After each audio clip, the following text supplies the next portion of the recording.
20 বছরের ইতিহাসে এত বড় সেল প্রথম দিন, কোরবানির ঈদের দিন, সিঙ্গেল স্ক্রিন এবং মাল্টিপ্লেক্স মিলিয়ে এটাই প্রথম। স্টার সিনেপ্লেক্সে একদিনের ব্যবধানে আজকে 48টা শো বের হয়েছে এবং আপনাদেরকে আমি বলেছি এটা 60-70-রেও চলে যেতে পারে, কারণ তাণ্ডবের জন্য দর্শক টিকেটের জন্য এত বেগ পেতে হচ্ছে। সো ন্যাচারালি মাল্টিপ্লেক্সগুলো শো একটার পর একটা বাড়াচ্ছে। লায়নে ধরেন 4টা স্ক্রিন আছে, 4টা স্ক্রিনের মধ্যে আপনারা ধরেন 16-17টা শো, এর মধ্যে 9টা শো আজকে তাণ্ডবের। ব্লকবাস্টার এরকম 12-13টা শো চলছে। সবচাইতে বড় কথা হচ্ছে আমাদের এই রিসেন্ট টাইমে আমরা তুফান রিলিজ করেছি, এর আগে সুরঙ্গ রিলিজ করেছি, রিসেন্ট টাইমে এত বড় ওপেনিং আসলে কখনো হয়নি। গতকালকে কোরবানির ঈদে আপনারা জানেন কোরবানির সময় সকালবেলা সবাই ব্যস্ত থাকে। সেটা হলো যে আমি সকালবেলা ডিস্ট্রিবিউটর যে আমাদের যিনি আছেন তাকে ফোন করেছিলাম, মাস্টার সাহেবকে।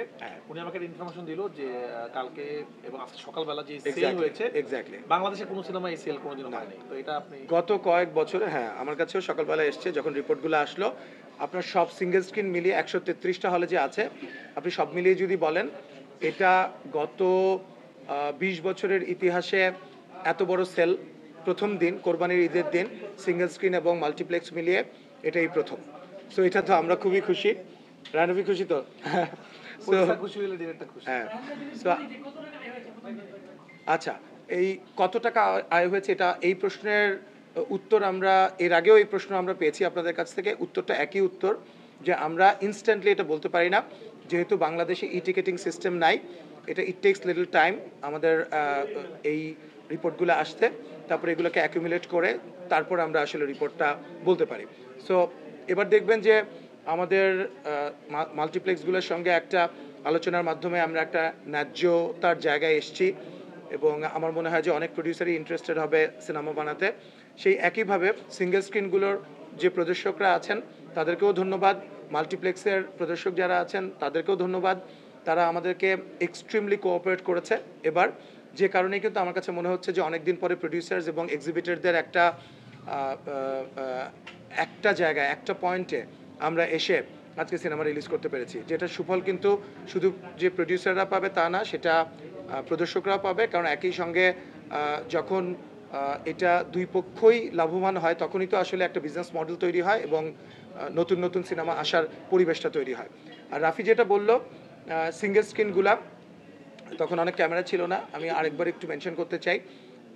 প্রত্যেকবারই যেটা হয় যে অপোজিশন হলগুলো কিছু আমাদেরকে ছেড়ে দিতে হয়। এইবার আসলে অপোজিশন যারাই এসছে তাদের এক কথা, তাণ্ডব ছাড়া আমরা কোনো কিছুই চালাতে চাই না। তারপরেও আমাদের 4-5টা হল ছাড়তে হয়েছে। 133টা হল নিয়ে এটা সর্ববৃহৎ রিলিজ রিসেন্ট টাইমের মধ্যে। আপনারাও জানেন, আপনাদের কাছেও ইনফরমেশন আছে, প্রায় 140টা হলের মধ্যে 133টাই আমরা। এবং প্রত্যেকটা জায়গায়, আমি এক্সাম্পল দিই, গাজীপুরে 4টা স্টেশনেই তাণ্ডব চলছে। খুলনাতে সবচেয়ে বড় 2টা স্টেশন, আপনার শঙ্খ, লিবার্টি, সেখানে চলছে।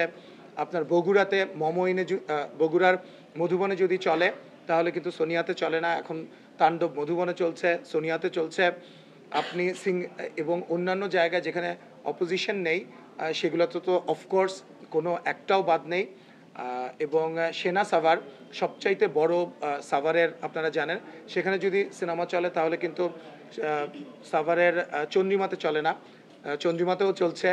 এবং আপনারা জেনে অবাক হবেন যে গতকালকে কোরবানির ঈদের প্রথম শো ছিল সকাল 9:30টায়, সেটাও হাউসফুল ছিল। তো এটা একটা ট্রিমেন্ডাস রেসপন্স এবার আমার কাছে মনে হয় যে গত কয়েক মাস ধরে যে আমাদের পরিশ্রম সবার, সেটা সার্থক হতে যাচ্ছে আর কি। এবং কালকে কয়েকটা হলে কিন্তু নাইট শো চলেছে, লেট নাইট শোতে, এবং প্রথম দিনই লেট নাইট শো চালু হয়ে গেছে। তো এটা সামনে আরো শুরু হবে ইনশাআল্লাহ।